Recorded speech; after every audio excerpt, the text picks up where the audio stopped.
semuanya, jumpa lagi bersama gue Cynthia Tengens, masih di podcast kesayangan kita, Outdoor Takeover. Tapi kali ini gue nggak sendiri, karena di samping gue ini sudah ada Mas Doping. Sehat Mas Doping? Alhamdulillah, sehat selalu pasti. Alhamdulillah. Nah, kita mau kenalan dulu nih sama Mas Doping. Siap. Mungkin Mas Doping bisa menjelaskan sedikit nggak sekarang kesibukannya apa? Terus kenapa sih sampai tertarik menjadi pegiat alam?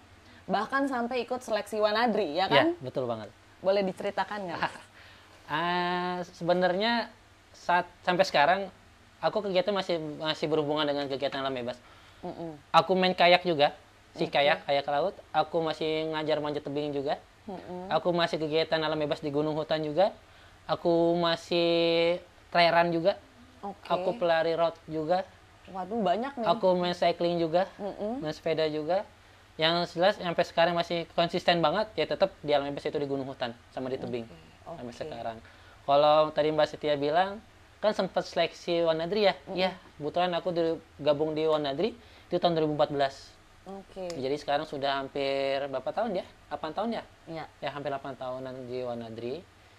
Sebenarnya hal yang simpel ketika kenapa aku masuk Wanadri adalah ya aku seneng olahraga ekstrim, alam bebas, otomatis aku harus bekalin sesuatu hal yang edukasinya sifatnya yang lebih kuat. Ya salah satu dasarnya mungkin itu ya, aku masuk Wanadri. Dan ada beberapa alasan lainnya jelas. Mas, memang sudah berkegiatan di alam bebas ini sebelum masuk Wanadri kah? Atau ketika masuk Wanadri baru mulai berkegiatan? Untuk kegiatan alam bebas terutama gunung hutan, itu baru di 2014 setelah masuk Wanadri. Ya. Sebelum-sebelumnya aku hanya fokus di kegiatan olahraga aja. Aku lari, aku sepedahan, aku panjat tebing segala macam. Cuman satu kondisi teman-teman atau apalah senior di panjat minta aku cobalah masuk Wanadri. Nah, akhirnya masuklah di 2014 itu. Dan akhirnya dari 2014 sampai sekarang ya masih konsisten terus menikmati ya. Terus dan akhirnya bisa katakan udah jadi gaya hidup. Jadi lifestyle jadi yang lifestyle baik. Banget. Nah, tapi kalau Mas sendiri pertama kali berkegiatan di alam bebas, misalkan kan tadi panjat tebing sebelum masuk Wanadri kan. Nah, mulai manjat, kemudian mulai kayaking yang kayak gitu-gitu tuh sejak kapan? Kalau manjat, aku dari tahun 2010 udah manjat. Fokus manjat 2010 manjat. Kalau untuk kayak udah 3 tahun ini. Oh, kayak berarti baru ya? Baru 3 tahun. Tapi kalau untuk lari, terus sepedahan, panjat tebing itu dari 2010. Dari 2010. 2010. Awalnya tuh Mas bisa tertarik ke situ gimana? Diajakin temen atau emang iseng aja pengen nyoba? Jadi sebenarnya itu kembali ke ambisi. Ambisinya apa nih? Jadi ambisi saat itu adalah aku tuh turut tadinya nggak kayak gini posturnya. Bantet. Bantet tuh apa ya istilahnya? Gemuk, tinggi tapi ya nggak enak kan dilihatnya segala macam. Akhirnya susah banget nih bawa badan, mau gerak mana aja capek. Ya akhirnya di situ udah aku coba dimulai dari aktivitas biasa kayak lari-lari, akhirnya keterusan konsisten terus akhirnya main kesini akhirnya ketika aku nggak olahraga malah badan kayak rentek, istilahnya pegel gitu kayak butuh sesuatu badan. Sampai sekarang aku target tuh seminggu lari minimal ya kecil-kecilan aja 30-an kilo, sepeda 60 kilo. Kecil-kecilan 30-an masih jauh, kilo. Mbak, masih jauh. Itu buat jaga kondisi aja sebenarnya. Mas, tahu nggak tadi saya dari Jakarta mau ke sini nih di Bogor ini, kalau misalkan kita lihat di Maps, jalan kaki Jakarta Bogor aja itu memakan waktu 9 jam ya kurang lebih beberapa puluh kilo lah, beberapa ratus kilo mungkin ya. Kayaknya nggak ratusan nih, puluhan nih. Nah, ini kecil-kecilannya tadi 30 kilo. Buat lari-lari aja, buat jaga kondisi. Lari dari masalah apa lari dari beban hidup apa gimana itu? Jaga kondisi intinya. Jaga kondisi ya jaga intinya kondisi. ya. Tapi mungkin Mas bisa jelasin sedikit nggak buat teman-teman di rumah Wanadri ini apa sih? Mungkin kan ada teman-teman juga yang belum tahu. Wanadri ya, Wanadri itu sebenarnya perhimpunan. Ya, setara dengan komunitas. Jadi perhimpunan penagih gunung dan penumbuh rimba. Jadi Wanadri ini kegiatan yang sifatnya lebih ke outdoor activity. Jadi dia bisa katakan karakter building, membangun karakter bangsa, terutama untuk anak-anak mudanya, generasi anak muda. Yang konteksnya media ajarnya itu adalah alam bebas. Karena di Wanadri sendiri ini kita ada pilar-pilar kegiatan, salah satunya pendidikan. yaitu ada konservasi lingkungan, kita ada namanya satu lagi ekspedisi sifatnya kayak perjalanan, yang terakhir itu ada namanya sosial atau kemanusiaan. 4 pilar itu. Jadi 4 poin ini di Wanadri itu sangat diunggulkan. Jadi teman-teman atau anak muda yang ingin bercoba untuk berkegiatan di alam bebas ataupun di dunia luar, di Wanadri sendiri itu kita panduannya 4 pilar ini kita digulung: pendidikan, sosial, tadi kemanusiaan, ada kelingkungan, ada juga namanya ekspedisi ataupun eksplorasi di situ. Jadi secara nggak langsung kita mencakup itu semua. Berarti organisasi alam bebas dengan paket lengkap lah ya, karena harus terus memberikan juga kan. Kita tidak hanya mengambil ilmu saja dari alam bebas, tapi kita juga harus saling memberikan sesuatu. Jadi bermanfaat lah buat sekeliling, buat lingkungan, buat kemanusiaan juga. Betul banget. Nah, Mas, ketika bergabung dengan Wanadri ini, apakah memang Mas itu udah tertarik dengan dunia alam bebas kah? Atau memang ketika bergabung Wanadri ini baru benar-benar jatuh cinta gitu dengan alam bebas? Aku jawab jujur enggak. Ya, kenapa? Tadi aku bilang di awal, aku sama sekali nggak kenal hutan ataupun gunung saat ini. Ya, fokus olahragaku aja. Menjelang PDW atau Wanadri 14 itu, teman-teman yang ngajakin, yuk naik gunung, ayo naik gunung. Ikutlah naik gunung. Masih sebatas itu aja. Tapi ketika 2014 saya masuk Wanadri, karena media latihan kita itu alam bebas, terutama gunung dan hutan, secara nggak langsung karena sering di drill di sana, hutan, masuk hutan, secara langsung jadi udah bisa nikmatin banget gitu loh. Jadi kayak apa ya? Bisa karena terbiasa lah ya? Ya, seperti itu. Jadi di drill terus di sana, di drill aja terus. Nah, kalau mengenai kepuasan hati nih Mas, masuknya udah ke hati nih. Kepuasan hati, apa sih yang Mas dapatkan ketika berkegiatan di alam? Batinnya kenapa ya? Kebatinan? Batin itu bertapa? Batinnya lebih plong aja. Lebih plong tuh maksudnya gini. Plong gitu pikiran, kayak nggak punya utang, Pak. Ketika aku ngerasa di kota atau jenuh banget nih dengan rutinitas segala macam, ke hutan, nggak perlu ke gunung lah, ke hutan aja yang cuman anggap aja camping ground, tapi kita agak lebih masuk ke dalam gitu. Yang kita sepi lah ya. Sepi lah. Kita buka flashlightan, ya kita duduk, bikin api unggun, kita masak-masak. Ada temen 2-3 orang, kita sharing-sharing season, ngobrol santai, tawa-tawa. Tuh kebuka semua tuh.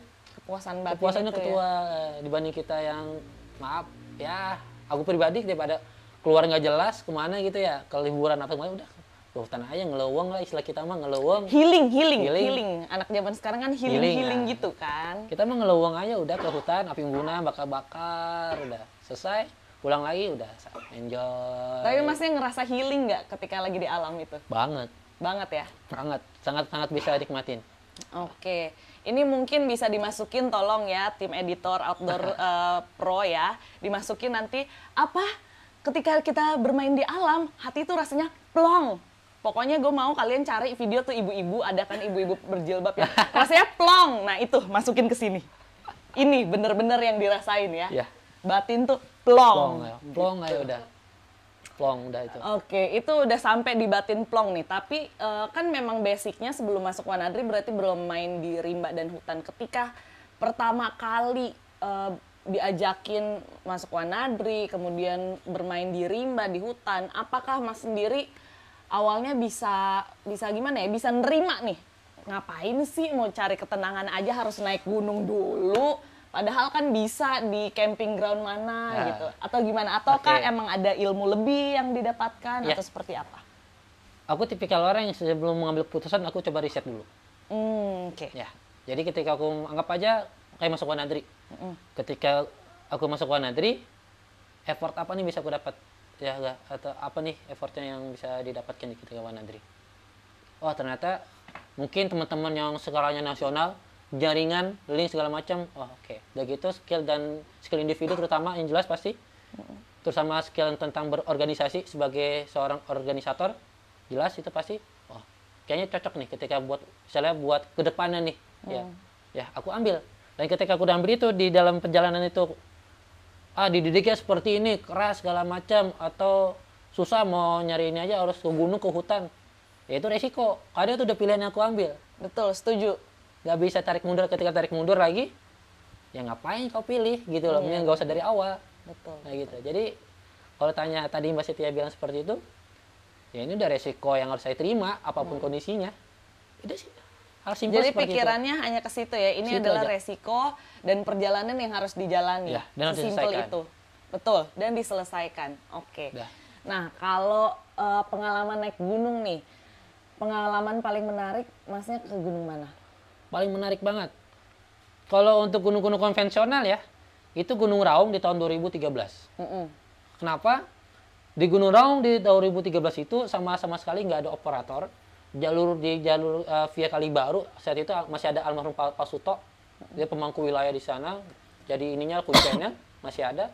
Jalur masih ketutup banget, masih rapat banget, masih nggak banyak kondensasi. Operator penyediaan alat manjat juga nggak ada, tendon-tendon air juga nggak ada. Di mana Gunung Raung itu kan tipikal gunung hutannya ada, taktikal skill panjat tebingnya juga ada. 2013 tuh kebayang, 2013 saat itu masih nggak ada seperti itu. Kita harus ke sana bawa air 10 liter per orang. Kemudian di karirku itu semua alat panjat, tali karmanta 50 meter sama harness sama karabiner semua di karirku semua.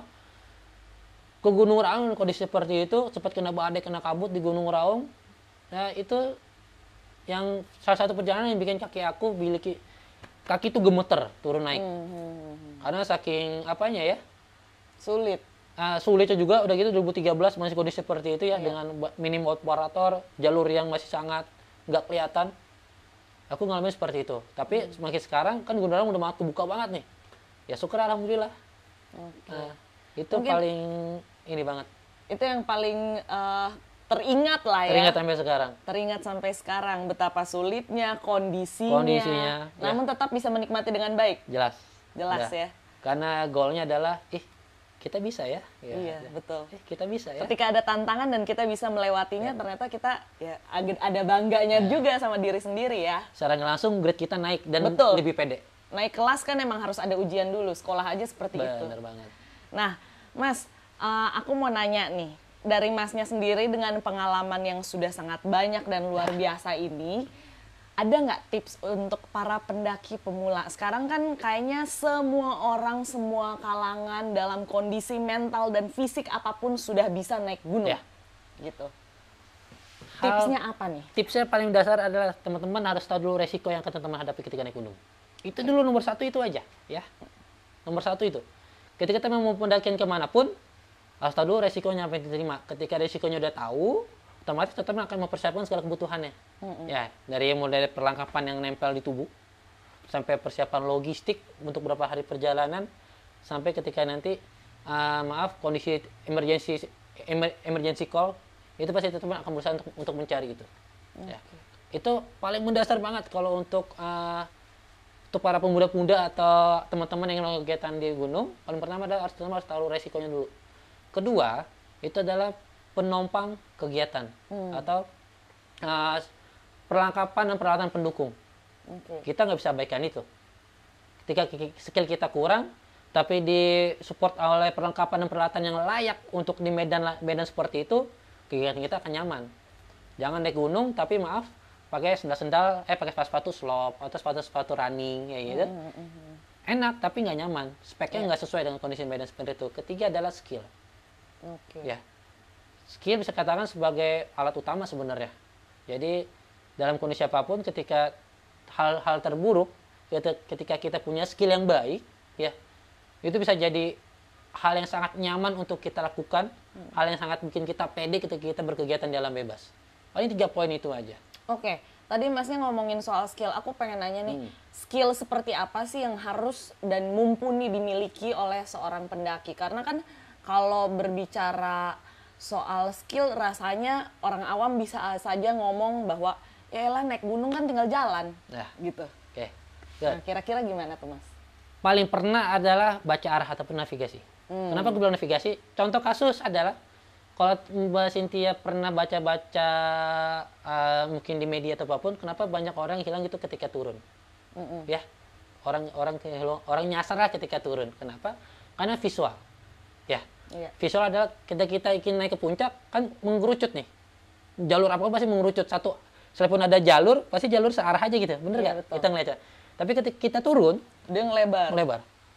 Ketika kita nggak punya visual seperti itu atau navigasi yang baik, minimal kita berangkat dari pos, anggap aja pos utama ya, atau pos 1 tempat registrasi itu ada di, anggap aja ada di Tenggara ya, ada di Tenggara. Puncaknya jalur itu mengarah ke puncak itu ke apa? Ke arah utara, otomatis jalannya nyerong seperti ini. Lalu kita turun balik lagi, ternyata kita nggak tahu arah selatan. ke arah selatan. Nah, kayak gitu. Iya, Jadi hal iya. dasar itu navigasi pertama. Kedua adalah yang jelas itu skill bushcraft. Kenapa? Aku tanya lagi ke Mbak Cynthia. Ketika dikasih tenda, dikasih golok, dikasih korek, Mbak Cynthia milih yang mana?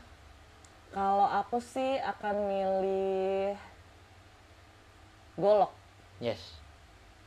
Kenapa? Kalau aku sendiri menjawabnya karena golok, satu, kita misalkan mau foraging makanan bisa, Yes. kemudian mau bikin api mungkin ada yang memilih korek, tapi Yes. sebenarnya dengan bahan-bahan yang sudah disediakan oleh alam dan juga cahaya matahari kita bisa bikin api. Kemudian apalagi tadi tenda nanti kita bisa bikin juga bivak nanti pakai golok, asalkan ada golok. Dalam tanda kurung adalah skill. Iya sih, betul juga, harus ada skill. Itu. Benar. Ya. Pilihannya bagus banget. Terima kasih. Berarti aku ada skill. Ya.